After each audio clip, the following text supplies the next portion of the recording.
bit of news this week with Ian Blease leaving the club. When you've made a few signings recently, Paul's made a point of highlighting your influence on that. Does Ian leaving sort of change any of your roles as a coaching staff in terms of the recruitment and the way that stuff operates? At the moment, no, not really. If we see someone we like, we sort of obviously got to go to the top. So whoever's in that seat, that's who we go to. Unfortunately, I didn't see Bleasy signing coming, so no influence in that one. No worries. One of the signings you have made this week is a new contract for Sam Stone. How much of a boost to the group is it when somebody like that commits to self for the next couple of years? Yeah, good. He's a likable person around the group. He performs well. He speaks with his actions and how he plays. He's not a man of many words, but he's awesome signing, especially for the club. And over the break, Logan's arrived as well. How's he settling in and fitting in with the group? Yeah, he's right here. Come say hello. There he is, right there. Hi, Logan. He's been good. He's come with a lot of energy, and he's come during that week off. So he's found his feet during that Challenge Cup week, which was good for us. And now he's settled in, and the boys have been awesome around him. He's done nothing but bring some energy and some life into the group. Excellent. Obviously, we're speaking to you before the squad's announced, and you might not be able to confirm or deny with him sat next to you, but is he in line to make an appearance this weekend?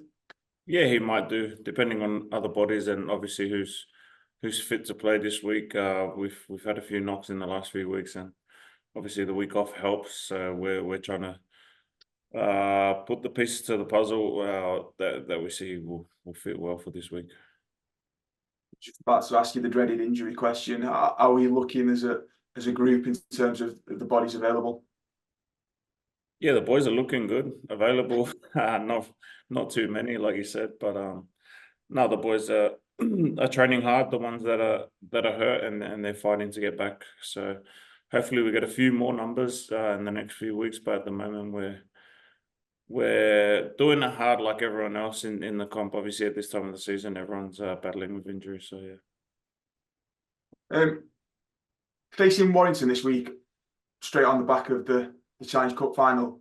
I know it was a weird situation in 2020, but you sort of played in that grand final when it was at the back end of the season after COVID and things. You played and then had to back up the week after. Do you sort of, is that a weird experience? What you're expecting from Warrington this week in terms of the emotions and stuff that they've gone through last week, but then also wanting to put a performance out this week, having not got the result? yeah, I think it's a whole different comp, but it's still a week ahead leading into another game. So no matter what, you want to perform better than obviously you did in a loss. But like I said, injuries can force people to play and back up rather than just being told we're going to back up. So obviously back then, 2020, it was a bit different for us. We obviously had a small squad back then as well. So it would be nice to rest people. I don't know what Warrington's going to come up with, but we're expecting their full squad. So that's how we've prepared this week. Yeah, so you're preparing for them as they've been this season. That's been with Sam Burgess coming as head coach, and a couple of the assistant coaches there that sort of as a club have got links with him in Rich Marshall and Martin Gleeson. What do you make of how Warrington have gone this year under Sam and that coaching group? And is there any sort of traits that you can spot that you might recognise from the coaches that you work with? Nah, not really. You could have world-class coaches and a whole different team that can either play the same game plan or not, depending on who's on the field. They bring what they bring. That's why each plays different. But for Warrington, you know they're gonna bring their A game no matter who you bring out. You could bring their reserves if you could, and they're still gonna turn up and play to whatever the game plan is that's set for the coaches. But yeah, big team, big club. They got big players. So like I said previous, we're preparing for the best. Thanks, Chris. Nan. All the best for the game. Cheers, thank you. You go next, Mark. Hi, Kristen. Just going back to Ian's departure, how much of a shock was it to you when you found out that he was going to be leaving? Yeah, it was a bit of a shock. He gave myself and a few others a phone call probably an hour before it was released. So yeah, it was a bit of a shock. Everyone thinks of Salford Reds, and he's one of the first people you think of, suited up at the front door with his, I could say, white beard and white hair. Now he's aged a bit, but he represented the club at the forefront for the past few years, and he's been there for the big occasions. And unlucky for us, we lost him, but it's a good pickup for Leeds. Yeah, I was just going to ask, obviously he's been there as part of the furniture for so long. What was it like to work with him? And also, was he, how much of an influence was he when you came into the club in the first place? Yeah, he was one of the first people I met when I had the decision to come over, him and Watto.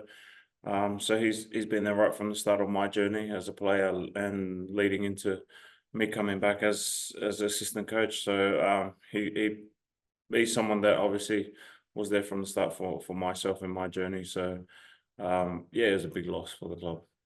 Has he had a chance to say goodbye to everyone properly? Not really. I think it happened that quick that he hasn't. Obviously, we didn't get a cake or anything ready for him, so we'll probably see him down the road. He don't live far from here, so he's still local. At some point, we'll all try and catch up and have a drink or whatnot. So it moves on. You've had a little break, obviously, because of the Challenge Cup final. Did you watch the game, and what did you make of it? Because some people called it Warrington's poorest performance of the season, because they have been really good and impressive, haven't they, in Super League so far? Yeah, I wouldn't say it was a poor performance. I thought it was a Challenge Cup final. Both teams were playing their hearts out. Obviously, Wigan had some players missing, and I think that's what happens when you got people expecting the same team every week. It's a different ball game, and Challenge Cup, especially in the final, it brings different things out of players that you don't expect or that you didn't expect, whether it's good or bad. It was fair play to Wigan. They played better on the weekend, and they come away with the win. And what just looking at the table, you're inside the top 6 at the moment. Do you feel you're nicely placed at this stage of the season? Have you been pleased with your form in recent weeks? Yeah, I think for ourselves, you always want to be better. For us, we're at 6, like you said. You can't say we're happy with being at 6, because we want to be obviously at the top. But where we are and our goals and things we want to reach for ourselves and as a team, we're still striving to go further up in that ladder. So we're happy to be where we are, but we're happy, but we're not happy. And of course, you've beaten Warrington already this season. That was a hell of a game as well. So let's hope for more of the same. Yeah, like we said before, we played them before, but now Challenge Cup's out of the way, so it'll be a whole new team and different focus for them too. Good luck for Friday. I'll pass you on. Cheers. Thank you. All right, Chris, Nan, you okay? Good, mate. How are you? Good. Yeah, obviously, London game was a while ago now. Thoughts on it? Obviously, it wasn't particularly a flash performance, but 2 points is 2 points. Yeah, like you said, it was a while ago now. It was, I don't remember the Challenge Cup final, let alone London. So things happen so quick, and we're always preparing for the next game. So, from that game, I think everyone's happy that we got the 2 points and we're back in the winner's circle. But I say it every week. No team's perfect, so you've always got something to work on, and same goes for us. Yeah, Sam Stone was among the try scorers. He signed a new contract during the week. With our back row, Callum Watkins and Shane Rand, we've got real strength in that area. Yeah, Stoney, like I said before, Stoney plays a big part as a person in this at our club, and his performances proved the reason why he got another contract. He's a tough player. He's stronger than he looks, but he plays real tough for someone who you don't expect it from. Yeah, no game last week. A week to sort of rest and recharge. How was training? Can you see the difference in the players after a week off? Yeah, definitely. Obviously, less creaks in the body. The boys are refreshed and ready rolling. I thought they trained real well this week.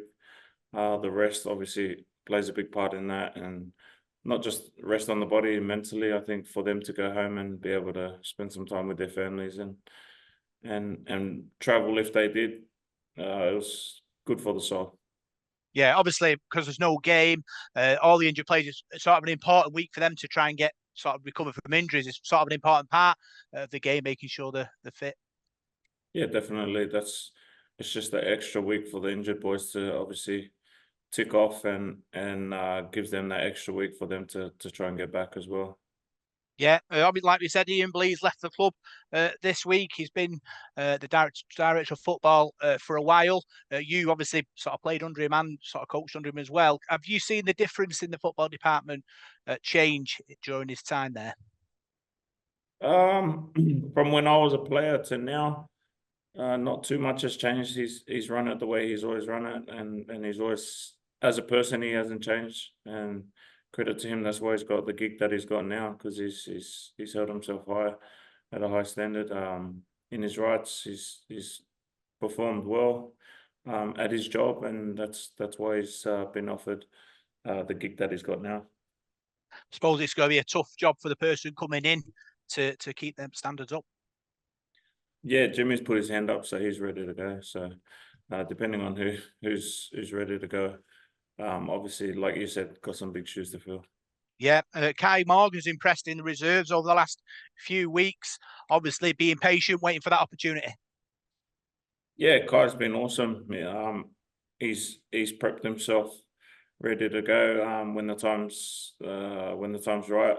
He's been playing reserves, which is good for any of our boys. They get some game time and get to dust off the cobwebs and show a bit of what they've got to prove themselves to be ready when that time comes. But he's been awesome. He's trained well.